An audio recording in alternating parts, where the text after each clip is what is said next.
Jeffrey Ray Brooks was killed last Friday. That's right. The former Lincoln man died while riding his motorcycle in Las Vegas. Until this day, I'm still in disbelief that he's gone.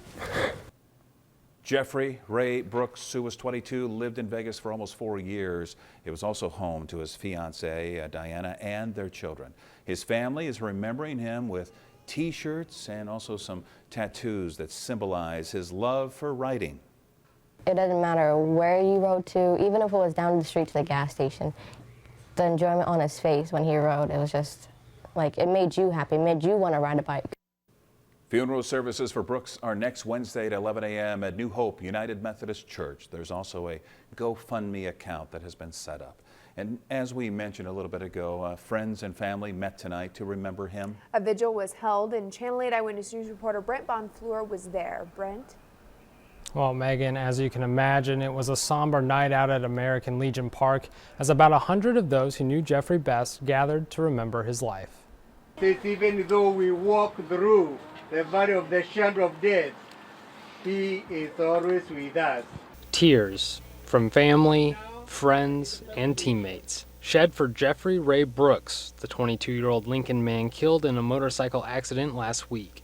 He's my brother, man. I'll never forget him. Mikey Hansen met Brooks when the two tried out for the freshman football team at Lincoln High. They became friends, with Brooks, a star player, often helping Hansen through practices. He kind of had that tough exterior, but if you were a brother of his, he cared about you. He was just always there, Candles were lit to remember the warmth and joy he brought to those who met him. 1, 2, 3.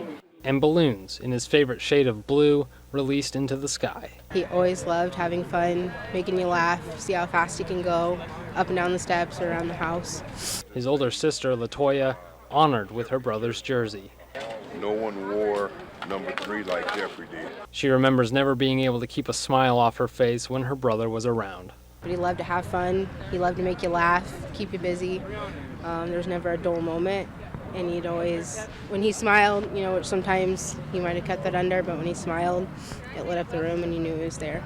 A young life taken far too soon, but one that will forever be linked to those who knew him.